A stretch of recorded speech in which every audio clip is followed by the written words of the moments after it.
Hi guys, welcome back to the channel. Today we're refreshing a starter home in The Sims 4 as a little break from the business and hobbies videos. If you are interested, I've already done a build where I built with the new world, and I built two townhouses with a modern extension, which was where one of the home businesses were. It houses a residential, a tattoo parlour and a cafe all on the same lot, so if you want to go check that out you can click on the top right. Now, I really struggled with the start of this one because I wanted to make the building look more interesting. You know, we all know that it's just a really basic classic rectangle, and I know it's a shotgun house, so I wanted to keep that kind of vibe, but I also wanted to make it a little bit more interesting. So right now I'm trying to add some bump outs, and it is just not working. Also, I really wanted to use these windows because they're just easy, classic, base game, relatively cheap windows, right? That have beautiful colours on, and I love the door. But the way they fit on diagonals, EA, please sort that out. I think I ended up going for some growing together windows in the end, which had a more traditional design to them because, I don't know, I wanted some really nice big windows, but they just all didn't really fit the vibe. Same with this chimney, I end up changing it. I've been doing this a lot recently, this design where you have the roof pieces near the top, which I think can look really, really nice. It just didn't fit this New Orleans shotgun home style, which Willow Creek has, especially in this neighbourhood. So yeah, you can see I'm trying out loads of different windows. Annoyingly, all the greys don't match. I mean, that's a very cohesive thing in The Sims 4, the colours. The black swatches on the newer and the older things do not match. So you are limited. And speaking of limited, this build actually came in a lot more limited packs than my builds normally are. So that's a good thing. I think it uses maybe 6. I am sorry that a few kits crept in there, but some of them are really only used for 1 or 2 items, so if you download it and you don't have the pack, it's not the biggest deal. So yeah, here I've kind of figured out the additional bump outs that I'm going to stick with. So I've got 2 on the left hand side, and I think it just adds a little bit of dimension to the room rather than a clean cut rectangle, and I think it ends up looking really nice. It also adds a little bit more space. Later on I do try cut it down just for the price, but I think ultimately the shape kind of stays the same. I did stick to the starter budget. The original value was 11,768, and it does end up being a little bit more than that. Quite a bit more actually. But we don't go over the max. I've got it written down. I had the max written at 19,500, just so you would still have 500 left, because the starting budget for a single sim, is 20,000. And I don't think we quite hit the 19.5, so I think your sim should end up with a little bit more than 500, but it's a starter home. I know that a lot of Sims players like to, work the grind. I think that really does make the game fun in the beginning, trying to build up from nothing and having this as a place that you'd want to move out of when you grow your family a little bit more. I put a double bed and a bassinet in, so it's really for like the really early stages of playing, or just a cheap, first family home.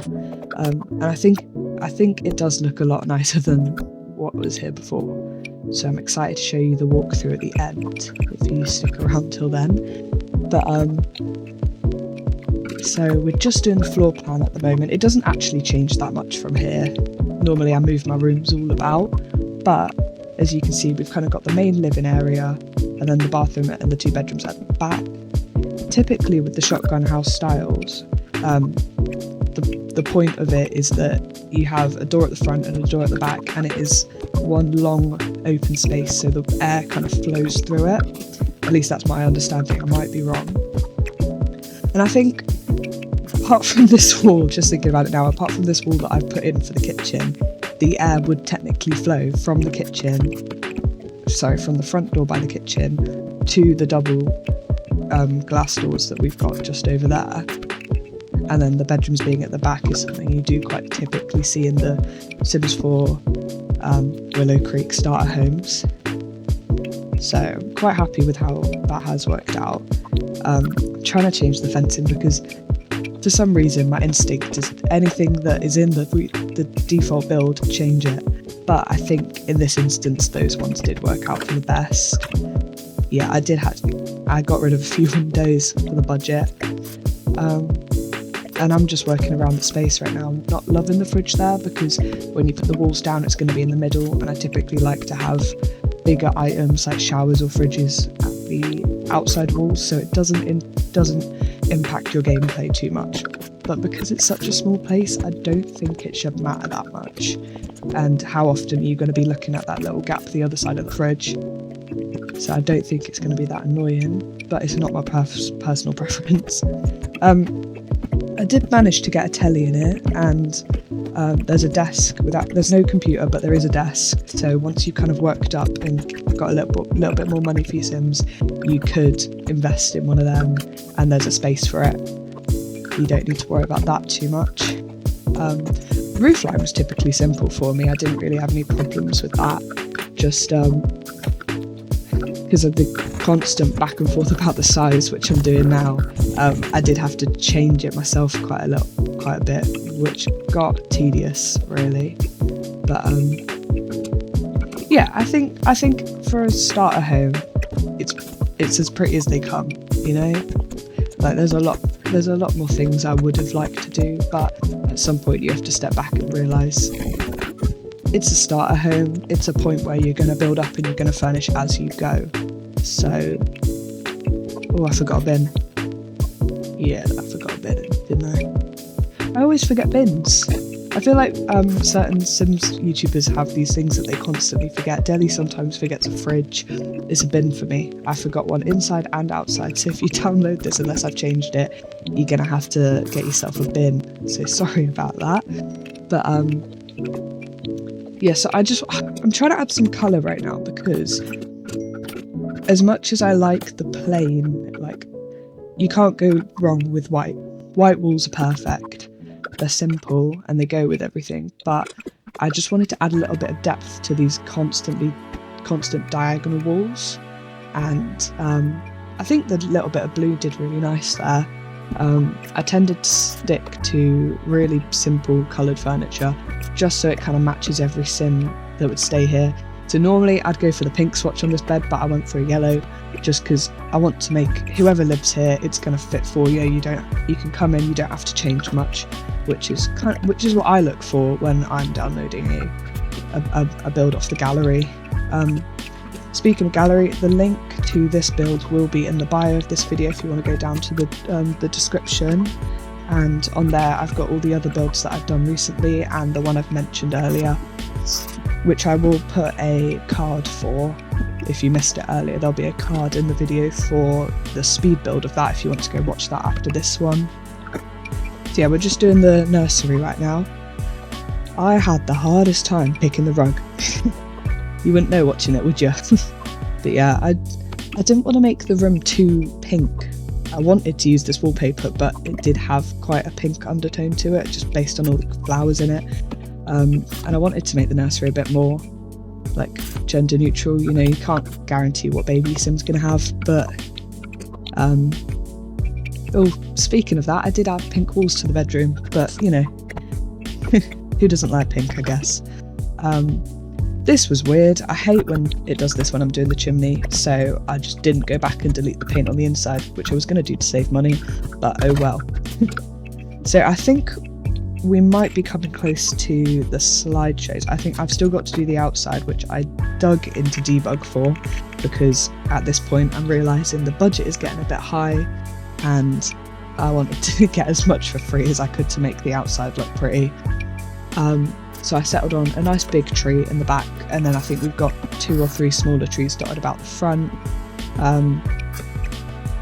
Yeah, these are my favourite low-lying plants that you can get. You can just get in the regular landscaping section, but I got the debug versions and sized them down because they're cheaper. I'm pretty sure they're free. and then just going in with a little bit of terrain paint, and I think I created a nice little outside area for free using the landscaping. I did pop some 2 chairs out the back, which I admit it does look a little bit sad, but I can imagine in real life that would be a really nice place to sit, you know, by the water. You don't have anyone directly to the left of your house, and I think it just tied it in a little bit more. I also found out that the new businesses and hobbies craftables are in the debug and they're free. So apart from this lamp, I thought it was free, deleted it because it wasn't. So I went through and I got as many of them as possible just to decorate this place a little bit.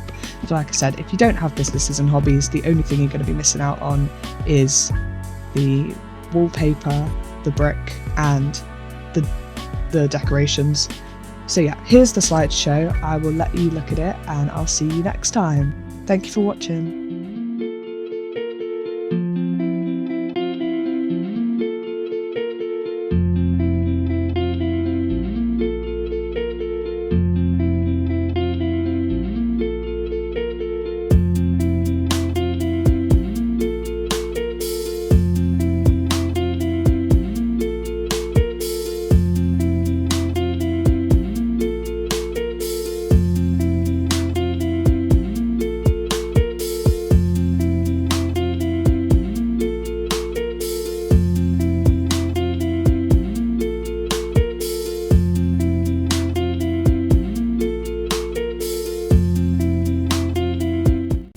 Apparently 93.3% of you who watch are not subscribed, so if you enjoyed the video, please give it a thumbs up and hit the subscribe button. See you next time!